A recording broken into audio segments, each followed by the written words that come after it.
What's up everybody? Welcome back to Wise Movement. I'm Todd Wise, and in this episode we go over the TFX, the Fittest Experience online competition, October 28th to November 10th. This is week one. We're gonna go over the workouts, what they're asking of you, and how you can do your very best. Roll the intro.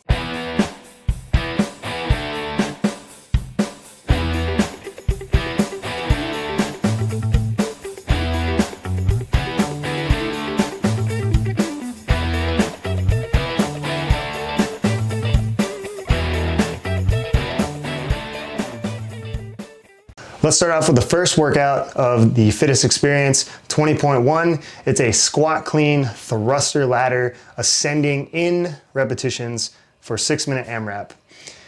It's a little confusing when you read the rules, but I want to start off with this. The first repetition needs to be a full clean into a thruster. Then after that, the remaining thrusters, you do not have to full clean and thruster those.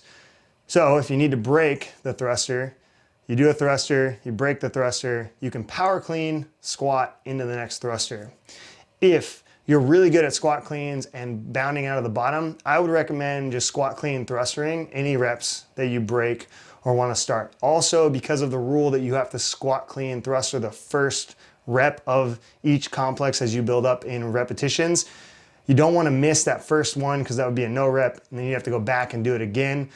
So it's a little tricky. Make sure you read the description of when you have to squat clean thruster and get below parallel for that full clean into the first thruster at every repetition. So if I just look at it here for you guys, you're gonna start off with one full clean, then one thruster. You're gonna have 2 repetitions there. Then you have to full clean and then 2 thrusters. So technically on the first one, you're gonna do a full clean into a thruster, 1 thruster, come back down, thruster again. That's the first section. And then you gotta drop the bar or come down and do a full clean and then 2 thrusters. So in that piece, you've done now 3 thrusters and a full clean. And then the next one will be a full clean, 1 thruster, and then 3 thrusters. So it's actually a total of 4 thrusters. So like I said, it's a little tricky in the way that they wrote it out, but I would make sure that you're squat cleaning thrustering when you need to be. I don't know how strict they're gonna be in the videos review for that, but it does say in the rules that that one has to be a full clean and then a thruster, and that's what breaks up every complex. So it's very confusing right off the bat. Let's break it down into 3 different ways that you could do this. The first way we could break down this workout is doing single full clean thrusters. If you're a strength limited athlete, the 155 and 225 is challenging for you, this would be the best way to approach it. Set your rest periods between each singular rep, and you're also gonna hit that requirement of doing the full clean thruster every time you need that break in the building of the reps the way that the workout has been designed. So you're gonna hit the movement requirement for the full clean thruster, and you're gonna get the total number of repetitions. This is the best way I think that you could go about it for with conserving energy, and if the barbell is very heavy for you, you're just gonna do full clean thrusters for the 6-minute AMRAP. The second way you could approach this is if the barbell is not super challenging for you, planning your breaks when you're gonna drop the barbell from the thruster. It's gonna get challenging bringing the bar back down. The eccentric load of every thruster is what's probably gonna fatigue people the most who are strong. So figuring out when you need to drop the bar, power clean, do a couple thrusters, drop it, and then make sure that you're hitting that full clean thruster when they're asking you to do it. Because I don't know if they're gonna be hard on people about not doing the full clean thruster in the specific breaks in video reviews, but if they are, you gotta make sure that you put those in right where they need to be so you don't get no repped or you get docked points and then you don't qualify. And the third way to approach this is that you're just a badass and you're gonna do it exactly how it's written. What I would suggest is setting an idea of the complex that you're gonna do a full clean thruster, thruster, drop the bar, full clean thruster, thruster, thruster, drop the bar, move through the pattern until it gets sticky on just the thruster portions, and then be strategic in when you're gonna break. So if you're in this round of the 6 where you do the full clean thruster, do 3 thrusters, drop the bar, power clean, 3 more thrusters, and really you're only just picking when you need to break that thruster in the thruster portions of the complex. That sounds really confusing when I say it out loud. That's because it is. Look at the rules online. Those are the 3 best ways that you're gonna break up this workout, whether you're a strength limited athlete or you're a badass. Coach's note for those of you guys who struggle with moving this loading, Address your absolute strength first before you start evaluating your strength endurance. Build up your 1RM of your full clean thruster, which would be the most advantageous for this complex, and maybe spend 6 to 12 weeks, depending on how much time you need, to push out that 1RM. Just because that you have the 1RM that's really high doesn't mean that you're gonna be able to do multiple repetitions at this loading. So you're also gonna have to spend some time after you've pushed out the 1RM and the barbell becomes easier for you to move for 1 to 5 repetitions. Then we can work on the strength endurance and building density of that loading. So just a little tip there and how you can push out your training after this qualifier and things you can look at: absolute strength and then strength endurance. Make sure that you're focusing on those pieces in that order. All right, workout number 2, 21.2. I think this one's a trap. I think a lot of people are looking at it and being like, oh man, the hang power snatches are going to be challenging and my grip's going to blow up. For some of you, that might be true. Let's look at the time cap first, because that's where the secrets lie. 12-minute time cap on this. You have 3 rounds of work. You have a 3-minute rest, 3 rounds of work. The 3 minutes is included in that time cap of the rest. So if you evenly broke that work up, you'd only have 4 minutes and 30 seconds to do each piece of work. So looking at the time breakdown, we don't want to break those up evenly. We want to push the first portion as fast as we can so we have more time on the back end, because the 3 rounds on the back end get more complex. So the first 3 rounds, you're going to do 7 snatches and 14 chest to bar pull-ups. If you can do the 14 chest to bar pull-ups unbroken every round, which you should be able to do, I suggest you going single on the 7 snatches quickly. This way you can relax your grip and have a strong drive from the floor. The bar is heavy enough, even for the ladies, that it's gonna drop right to the ground and you can follow the bar down. You're gonna save on the eccentric and the grip of bringing the bar back down. So singles on the snatches, go to the chest to bar pull-ups unbroken, and then you're gonna take your 3-minute rest. In that 3-minute rest, you really need to be focusing on recovering, breathing, cooling your hands down. If you have an ice pack, put your hands on an ice pack. What this will do is cool your hands down from the friction of the chest to bar pull-ups, help you going into the bar muscle ups so you don't rip your hands. Good gymnastics trip. Good gymnastics trick. Say that 10 times fast. In the second portion of the workout, you're gonna have 3 rounds of 5 hang power snatches at 155 and 105 and 10 bar muscle ups. For those of you guys who are either weaker in the snatch or you're not very good at bar muscle ups or both, you're gonna have to really break this up and take your time. If you're good at bar muscle ups, I think that's where you're gonna make your money. So break up the hang power snatches, maybe 2-2-1 or 3-2-2, whatever makes the most sense to you to save on your grip and have you recover a little bit. Then go to the bar muscle ups and do the bar muscle ups unbroken. If you're weaker in the bar muscle up, obviously you're gonna have to break those up. I would try to do 3-2-3-2 or 4-3-2, whatever breakdown works well for you or your maximum functional capacity of the bar muscle ups works. So the greatest number of points or sticking place on the leaderboard, I think, will be in the second round of the bar muscle ups.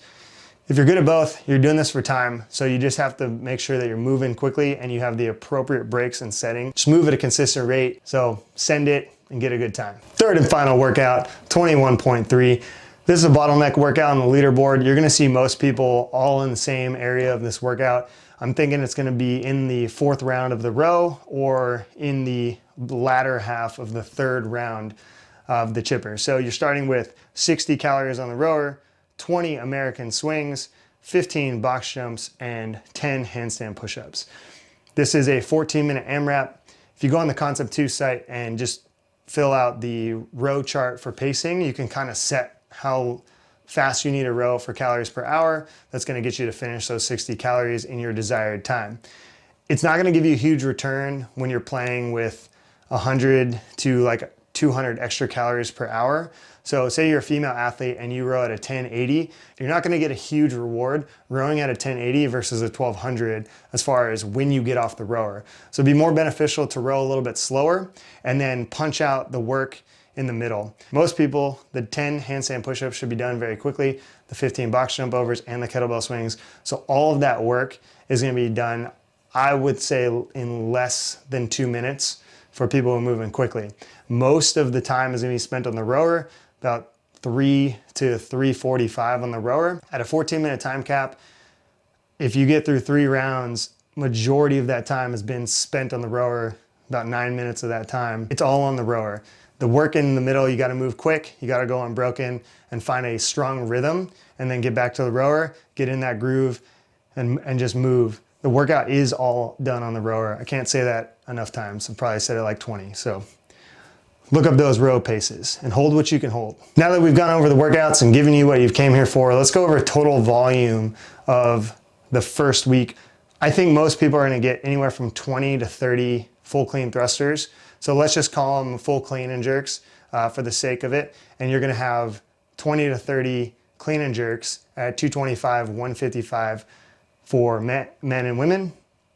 So we're looking at basically grace, heavy, as your training volume or your testing volume. That's just important to note because if you've never done that many repetitions in your training at that loading, don't have the expectation that you're gonna be able to hammer out some unknown number that you've never done before. So kind of look at it, temper yourself and temper your expectation based on the total volume that is gonna be expected of athletes.